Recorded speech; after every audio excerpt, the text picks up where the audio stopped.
This is GARIS Masculist MGTOW flyers, that is 2-3 page essays on the themes of masculism and MGTOW, written by and read aloud by Prof. Dr. Hugo de Garis. This is flyer number 3-1, entitled MGTOW/Masculism, FIP females, Twaytweffing and babies. Description. This flyer shows that there's a third option for MGTOW/Masculists besides A. Marrying and risking being financially massacred in a divorce, B. Being a MGTOW monk, and that is C.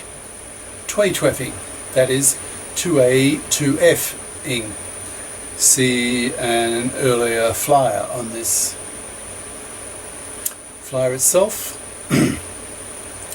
MGTOW/Masculism, FIP females, Twaytweffing and babies.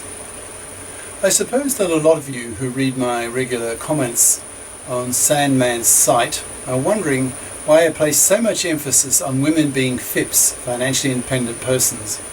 I can imagine that some of you are thinking, what's the point of women being FIPs if having a kid with them still lands you into the manslave role when that FIP female decides to take you to court for child support in a court system still dominated by the fluffy feminists? I don't deny that objection. I think it's valid, but the situation doesn't need to be black or white. There are grey regions between the two that are still superior to the black region. It may be a decade or more before the gender politicians make the gender laws men fair, either through them becoming shit scared that the MGTOW/Masculists are succeeding in crashing the population, and or through public threat by the masculists of persuading society that the male feminist, man-traitor gender politicians are genocidal criminals and vote them out of power. In the meantime, what are men to do? More specifically, what are MGTOW/Masculists to do? They don't dare have kids with women, because then they expose themselves to roughly a 1 in 4 chance of being financially massacred in a fluffy feminist-dominated family court that will destroy his life. So MGTOW/Masculists should continue their policy of avoiding having kids, which serves at least two purposes. It protects them from fluffy feminist divorce court and being financially massacred, and longer term, it puts tremendous political pressure on the gender politicians to mend fair the gender laws, especially re-divorce and the para-paternity rejection right, by continuing to crash the population. But what about having sex with women?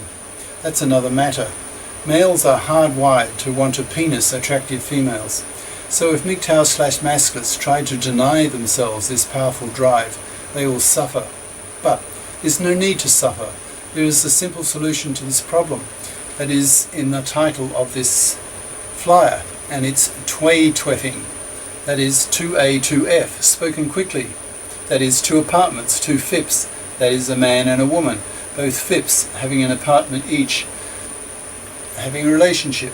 The man gets the regular sex he needs, plus has the advantage that he is not parasited upon by a fluffy. His female partner is a FIP with her own apartment, who earns good money because she bothered to get a good FIP education, professions or techs education. The huge advantage for a man to Twaytweff is that he can throw the woman out of his apartment or walk out of hers very easily. There's no marriage, so no divorce, no alimony because she's a FIP, no child support because no kids. The only thing holding the relationship together, that is keeping the two partners together, is the quality of the relationship. If that quality drops, then the man or the woman can just walk out of the relationship, and easily. So the man gets the regular sex without having to be a manslave to some bloody fluffy. He can live modestly in a modest apartment, save and invest heavily, and retire in his 40s and live the rest of his life, the second half, free from wage slavery and free from manslavery.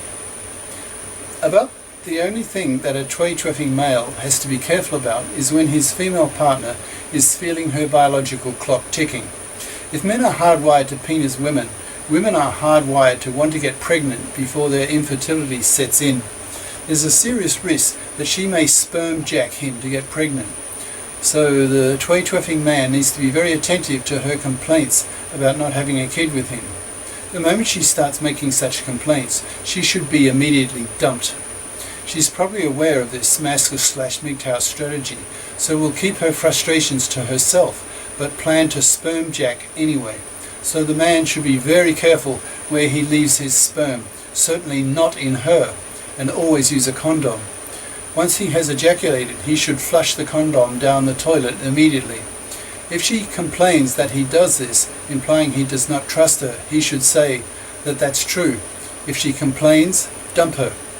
This approach of the Twaytweffing man will keep her in line, unless she decides to dump him. But she will probably think that if she dumps him because he refuses to get her pregnant, then he will talk to his circle of friends. So any other man she tries to get her pregnant in much the same circle will have been forewarned, so she may not get another Twaytweffing relationship and be viewed as yet another of the evil fluffies and hence remain manless. So I think MGTOWs should be talking more about the Twaytweff lifestyle. Women can behave well to men if they are motivated. The advantage of Twaytweffing is that it is set up in such a way that it motivates women powerfully to be nice to men, to treat them well and not nag them and not parasite on them.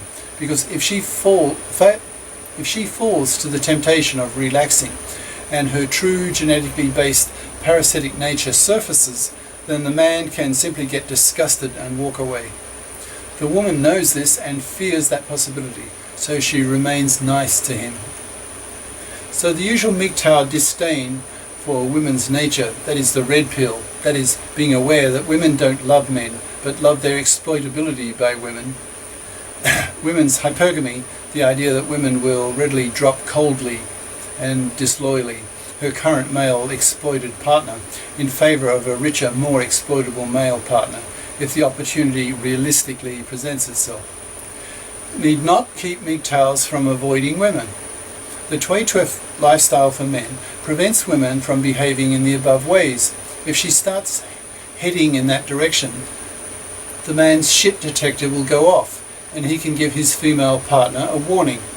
You're starting to behave like a fluffy.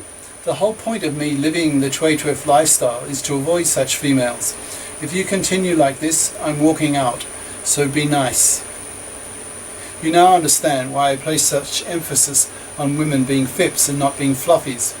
If there are lots of FIP females around, then it's possible for men to get regular sex and not be parasited upon by fluffy vermin. By adopting the Twaytweff lifestyle, it's a God-saver for men for the next decade or so, before the gender laws get men-fared. So to summarise the argument, a man should avoid having babies until the gender politicians make the gender laws men-fair. That may take a decade or more, so with millions of men refusing to be fathers, the population will soon start crashing, and the gender politicians will be forced to men-fair the gender laws. This has to happen. It's only a question of time. But men can still have regular sex with women by Twaytweffing with FIP females, avoiding fluffies like the plague. As word gets out to the fluffies who are twiddling their thumbs, manless, rotting on the shelf, that only FIP women are getting penised and getting relationships with men, that will put more moral pressure on them to become FIPs themselves, and hence reduce the level of manslavery of men in the culture as a whole. So guys, I think you should be emphasizing the importance of Twaytweffing in your discussions. It's not the case that your choices are between A, having regular sex in a marriage with kids, and a 1 in 4 chance of being financially massacred by your fluffy or fluffy feminist wife, or B, being a MGTOW monk with no relationships at all with women and no sex. There's an alternative, C, that is Twaytweff and with a FIP female.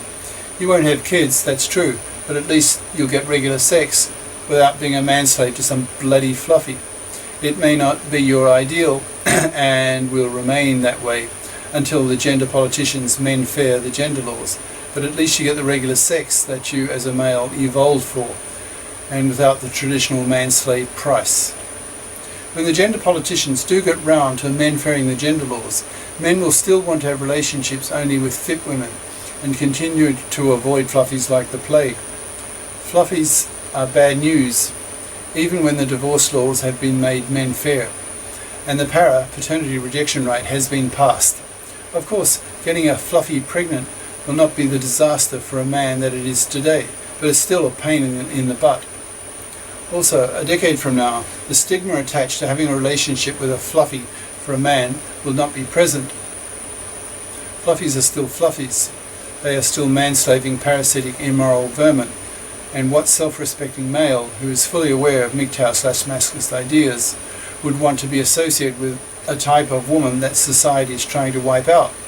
How many Negro slavers are there in the Western world nowadays? Cheers. Prof. Dr. Hugo de Garis.